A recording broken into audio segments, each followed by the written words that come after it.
avia fanamasina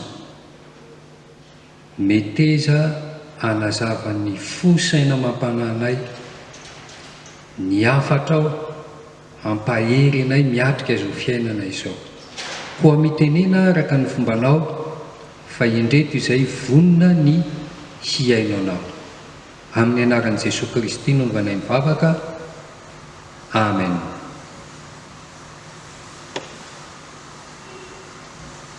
Amin'ity maraina ity ry havana dia ireo perikopa telo vakina ireo, Genesis 5:10, Luka 2:1, Apokalypsy 2:1 no andraisantsika ny afatra avy amin'ny tenin'Andriamanitra. Ny fiainantsika moa miasarotra ny fiainana, tsy amora izany ny fiainana fa miasarotra, ka isika dia tsy maintsy miondrika alohantsika dia miatrika ny fiainana. Fa maha-kristianina dia saka koa isika mibanjina an'Andriamanitra ilay tompony fonontsika. Dia izany indrindra ry havana ny votoatin'ity tenin'Andriamanitra ity. Andaniny isika izany a hibanjina. Ahoana marina moa ny amin'ity Andriamanitra ivavahantsika ity, ahoana marina ny maizy azy. Etsekilantsika setrin'izay ahoana kosa ary no tokony ho toetrantsika olombelona eo anatrehan'izay maizy azy an'Andriamanitra izay. Ny loha hevitrintsika moa dia hoe mitana ny teniny ny tompo. Izany hoe io Andriamanitra ivavahantsika io izany dia Andriamanitra mitana ny teniny, dia azo ambara izany fa Andriamanitra mahatoky, mahatoky ny tompo, mitana ny teniny ny tompo. Ary izany toetra mahamatoky azy izany dia sady hita maso, azo tsapaitanana amin'ny asa izay ataony, amin'ny zavatra izay ataony amin'ny fiainan'ny olona, mamakivaky ny tantara, mamakivaky ny tantara. Izay mahatonga antsika hoe ho jerentsika izany mahamatoky ny tompo izany any amin'ny Genesis testamenta taloha, ho jerentsika izany aty amin'ny filazantsara, ary ho jerentsika izany any aorinany, any amin'ny vadiko fahafatesana mihitsy azy araka amin'ny bokin'ny Apokalypsy. Hoy isika hoe mahatoky ny tompo, mitana ny teniny izy. Dia ary ho jerentsika hoe inona moa ny teny nataon'Andriamanitra tamin'ny Abrahama, inona ny fampanantenana nataony tamin'ny Abrahama. Raha ny Genesis 5:12 ry havana, na ny tapany voalohany manomboka amin'ny 1 ka hatramin'ny 9 izay tsy mivakitsika teo, na manomboka amin'ny 7 izay manomboka mivakitsika teo, dia misy zavatra roa nampanantenan'Andriamanitra ny Abrahama. Ny voalohany a dia nampanantena zanaka izy, nampanantena taranaka izy. Io hitantsika ery amin'ny andinin'ny 4 ery. Izao no lazainy hoe indrozy ny tenin'i Jehovah tonga taminy hoe tsy andovanao izany fa izay ateraka ao dia izy no andovanao. Nampanantena zanaka, taranaka ho an'i Abrahama izy, ary nampanantena tany izy. Ka izy moa no onona ny tany fa tsy le taranaka resahany ity. Dia io le hitantsika amin'ny 7 io. Ary izy taminy, izaho no Jehovah izay nitondranao nivoaka avy tany oran'ny Kaldiana, mba omeko anao ity tany ity olovanao. Dia amafisiny io ery amin'ny 9:12 ery. Tamin'izany andro izany Jehovah nanao fanekena tamin'ny Abrahama ka nanao hoe ny taranakao efa nomeko ity tany ity. Izay aloha izany le hoe tenin'Andriamanitra na hoe fanekena na hoe fampanantenana natao tamin'ny Abrahama hoe ianao ry Abrahama azo zanaka ianao hitombo taranaka be dia be ianao. Ianao ry Abrahama dia omenanao ity tany ity honenanao. Tanterahan'Andriamanitra ary ve izany? Satria isika hoe tananteniny Andriamanitra dia asehony izany. Eny no tanterahan'Andriamanitra izany. Mamaritsika iry amin'ny toko faharaiky amby roapolo amin'ny genesisy toy any tantara zany a hoe nampanantena zanaka ny abrahama jehovahandriamanitra dia izao no lazay ny iry amin'ilay toko faharaiky amby roapolo eo amin'ny andininy faharoa dia nanananaka Sara ka niteraka zazalahy tamin'ny abrahama rehefa antitra izy tamin'ny fotoana izay efa nolazain'andriamanitra taminy ary ny anaran'ny zanany izay teraka ilay nateraka Sara taminy dia nataony abrahama hoe Isaka. Notaterahan'andriamanitra ny teniny io ny zanakao dia io avy eo nitombo dia lasa taranaka marobe ilay lazainy hoe tahaka ny kintana eny amin'ny lanitra mitana ny teniny tompony.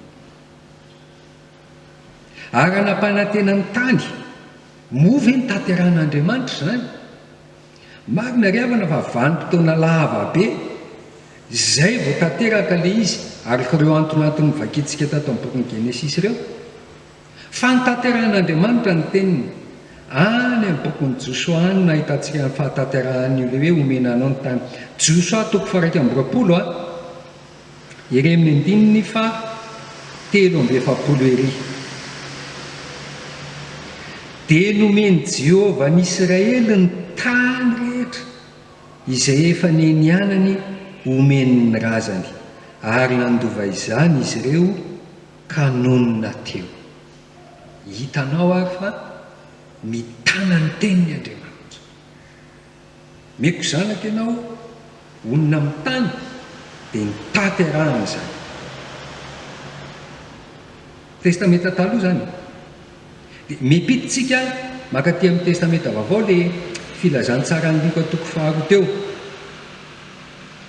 tantaran'ny Simeona io. Inona iray ny teny lazain'Andriamanitra tamin'ny Simeona? Izao le teny, ianao Simeona tsy ho faty ianao raha tsy mahita maso ny zanak'Andriamanitra. Izany teny zany dia nampanantenany zany eo amin'ny andininy 5:20 ary rehefa nambara ny fanahy masina taminy fa tsy ahita fahafatesana izy mandra-pahitany ny Kristen'ny tompo. Zay zany le teny zay. Notaterahan'Andriamanitra ve zany teny zany? Eny. Iry amin'ny andininy 7:20 tsika io le tononkera nataon'ny Simeona. Tompo ankehitriny ny mpanomponao dia alefanao amin'ny fiadanana araka ny teninao fa ny masoko efa nahita ny famonjenao eny am-pelantanan'i Jesosy Kristy amin'io hita amin'ny masony ary hatrehany manatanteraka mitana ny teniny ny tompontsika. Dia mandeha antsika mamakivaky ny tantara ary amin'ny bokin'ny Apokalipsy fanambarana nampahitana ny Jaona io. Inona indray ny teny nambaran'Andriamanitra tao? Andininy 5 ary hoy ilay mipetraka eo ambonin'ny seza fiandianana, indro avaosiko ny zavatra rehetra. Zay zany le teny fampanantenana, ho avaosiko ny zavatra rehetra. Tanteran'Andriamanitra ary ve zany? Midintsika eo amin'ny andininy 9 tsy mivakiana teo vao vakitsika izy zao. Ary hoy izy tamiko, tanteraka ireo, izaho no alfa sy omega, ny fiandohana sy ny fiafarana. Tanteran'Andriamanitra zany avaosiko ny zavatra rehetra, ty lanitra taloha, ty tany taloha, zao avaosiko zany lanitra vaovao sy tany vaovao. Zany zany ry havana no milaza fa Andriamanitra mahatoky ny Andriamanitra ivavahantsika ka mitana ny teniny izy. Mamaky vaky ny tantara tsika teo nijery azo antoka ny tenin'Andriamanitra. Zay zany anisan'ny maizy azy an'Andriamanitra zay. Andriamanitra mahatoky ny Andriamanitra zay ivavahantsika. Ifampaherezana zany ry havana anatin'izao vanim-potoana sarotra, lalovan'izao tontolo izao, lalovan'ny firenena, lalovan'ny fiangonana, lalovan'ny isa-pianakaviana, isa-tokantrano, isa-batan'olona azy. Dia tsy maintsy mitraka isika mieritreritra tsara hoe ny Andriamanitra izay ivavahako, Andriamanitra mahatoky io, Andriamanitra mitana ny teniny io. Ka raha izany ary momba an'Andriamanitra, mba olona manao ona kosa isika, inona ny setiny zany hoe Andriamanitra mahatoky azy zany? Inona zany mba andrasana amintsika mpanompony? Tokana ihany ry havana ny tena fototra andrasana amintsika. Olona manana finoana, ary ny finoana eto amin'ity perikôpa misy antsika ity dia ny fanekena sy ny fifikirana amin'ny tenin'Andriamanitra. Manaiky ny tenin'Andriamanitra ianao dia mifikitra amin'ny tenin'Andriamanitra iny ianao. Zay no atao hoe finoana eto. Dia ndao ary jerentsika izany teo amin'ny tantaran'i Abrahama, ilay nanehoan'Andriamanitra ny fahatanteran'ny teniny nomena zanaka, nomena tany. Olona manao ahoana moa ty Abrahama ity? Miakatra kely tsika amin'ny 9:5. Ary nino an' Jehovah izy, i Abrahama, nino an' Jehovah izy? Lazaina aloha zany le fampanantenana voalohany omena zanaka ianao, nino an' Jehovah izy. Ary zay finoanen'i Jehovah izay dia naseho any tamin'ny fankatoavana. Taditsika ny tantara tary amin'ny fiaingana tary amin'ny 12. Mialahy tao ianao ry Abrahama, dia ndao ianao hoany amin'ny tany, dia tonga dia nangorinentana nentina vady aman-janaka, lasa mandeha. Dia eto mbola hita taratra ihany koa zany rehefa tonga amin'ny 9:10 sika, ny 9:7 ny tompo. Ary izy taminy hitondray omby vavy kely efa 3 taona aho, sosy vavy efa 3 taona sy omby lahy efa 3 taona ary domona zanak'olombelala. Zay le baiko zay.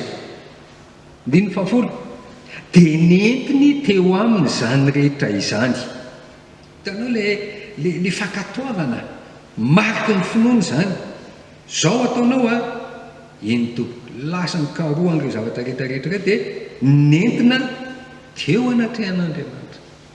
Zany ny finoana zany ry havana. Jerentsika indray ny tantaran'ny Simeona teo. Simeona ery amin'ny 5:20. Ary indro nisy lehilahy atao hoe Simeona atao Jerosalema, ary marina sady vavaka tsara zany lehilahy zany, ka ny andro ny fampiononan'i Israely ary ny fanahy masina dia tao aminy. Tao amin'ny Simeona ny fanahy masina. Ka rehefa tao aminy ny fanahy masina dia mitotsika amin'ny vaky-teny, ary nentin'ny fanahy masina niditra teo an-kianjan'ny tempolo izy. Notarihan'ny fanahy masina izy zany, nopitsihan'ny fanahy masina izy hoe ndao ianao miditra ao amin'ny kianjan'ny tempolo. Dia nanaiky notarihan'ny fanahy masina izy. Lehilahy marina, mpivavaka tsara, ka mampivavaka tsara azy dia zao manaiky hotarihan'Andriamanitra, nanaiky hotarihan'ny bitsiky ny fanahy masina izy. Midiry ianao amin'ny tempolo, fa tonga le fotoana dia lasa izy niditra tao amin'ny tempolo. Tonga ry amin'ny bokin'ny Apokalipsy indray tsika zao. Hoy izy amin'ny 9:7, ary nare feo mahery avy teo amin'ny seza fiandrianana nanao hoe indro ny tabernaken'Andriamanitra dia eo amin'ny olony, ary izy toetra eo aminy, ary ireo olony, ary Andriamanitra ny toetra ao aminy.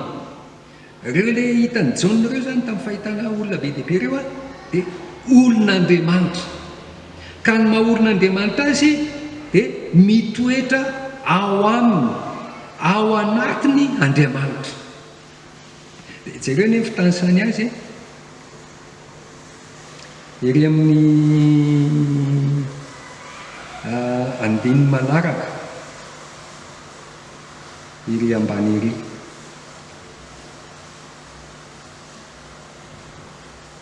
Andininy 7 antsika, izay maharesy no ndova izany zavatra zany, ary ho andriamaniny aho, ary izy ho zanako. Dia mitanisa izy, fa ny osa sy ny tsy mino toy ny fitasantsika ny osa sy ny tsy mino tsy mba handovaan'izany. Iza zany no handovaan'izany? Ny fanohitra amin'ny osa ny olona mahery. Iza zany ny handovaan'izany? Fanohitra amin'ny olona tsy mino ny olona mino. Zany zany ny toetran'ny olona zay ho hitanao any an-danitra any, olona nanam-pinoana tetỳ amin'izao tontolo izao ao amin'ny Andriamanitra, olona mahery, olona mino ary dia mitoky amin'ny tenin'Andriamanitra satria ny tenin'Andriamanitra ao amin'izay tenin'Andriamanitra izay. Ravana malala rehetra amin'ny tompo